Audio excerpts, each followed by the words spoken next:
Diffusé chaque jour sur la RTBF, le feuilleton Plus belle la vie n'en finit pas de séduire les téléspectateurs belges. Tourné dans le quartier de la Belle de Mai à Marseille, dans le sud de la France, les caméras de flash ont pu exceptionnellement se glisser en coulisses lors du tournage d'un épisode. Rencontre avec les comédiens de la série et découverte de quelques secrets de tournage en provenance du Mistral. Richard Gage, le coach artistique de Plus belle la vie depuis 10 ans, nous invite à découvrir les coulisses de la série. Ce sont les coulisses de Plus belle la vie. On est en train de préparer Noël, car nous sommes toujours en avance.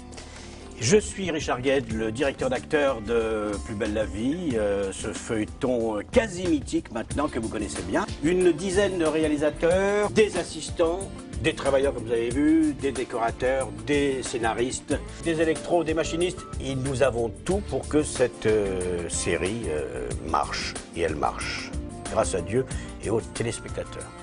Dans des studios de plusieurs milliers de mètres carrés, ce sont plus de 40 comédiens et des centaines de personnes qui font vivre le feuilleton tous les jours. Aujourd'hui, une séquence est tournée dans la salle de classe. Comédiens, réalisateurs, toute l'équipe est sur le pied de guerre. Le moteur est demandé, ça tourne, action! Silence! Tu peux demander à tes élèves de se taire? Cécilia Ornu interprète Blanche Marcy, un professeur de lycée. Elle nous invite sur son décor. Bonjour, bienvenue chez les Marcy, enfin chez Blanche Marcy. Voici mon décor, mon salon et mon canapé, mes rideaux, le décor de Blanche depuis 9 ans. Pour elle, le secret de la réussite de Plus belle la vie, ce sont ces intrigues qui touchent les téléspectateurs de 7 à 77 ans. Ça touche un petit peu toutes les générations, hein, puisqu'on a des personnages très jeunes et ça va jusqu'aux grands-mères. Et donc en fait, il y a des intrigues pour toutes les générations. Et je pense que c'est pour ça que ça a autant de succès. La grande force de la série, c'est d'avoir duré. En 10 saisons, ce sont déjà plus de 2000 comédiens qui ont participé à cette aventure. Une grande famille, un compagnonnage, une recette qui permet aux jeunes comédiens qui arrivent sur la série de faire leurs preuves et d'apprendre le métier. C'est le cas de Charlie Joarquin, qui interprète le rôle d'Émilie Leroux, une adolescente marseillaise.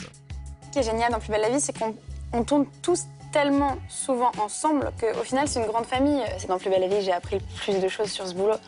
J'apprends à retenir des textes hyper vite, j'apprends à placer, j'apprends tous les métiers qui touchent à ce milieu. C'est sans doute le début d'une grande carrière pour Charlie. Grâce à Plus belle la vie, elle apprend le professionnalisme. Elle nous explique une journée type de tournage. Souvent, on a 1 heure de prépa, c'est-à-dire 1 heure pour le maquillage, la coiffure et l'habillage. Après, on a un répétiteur avec qui on peut bosser nos textes. On doit avoir, je sais pas, 20-25 minutes de jeu, à peu près. Donc ça va très vite. En même temps, c'est grâce à ça qu'on apprend aussi vite. Coacher les comédiens, leur expliquer le scénario, les rassurer, c'est le rôle de Richard Gage, un personnage incontournable des coulisses de Plus belle la vie. C'est surtout pour les aider à être plus beaux, à être meilleurs et à être à l'aise à l'écran. Ce qu'il apprécie par-dessus tout, c'est de voir ses comédiens grandir comme un père avec ses enfants. Tous des gamins qu'on a aidés à aimer ce métier. Parmi les comédiens qui ont grandi avec Plus belle la vie, il y a Laurent Kéruzoré qui interprète le célèbre Thomas Marcy, le serveur homosexuel de la place du Mistral.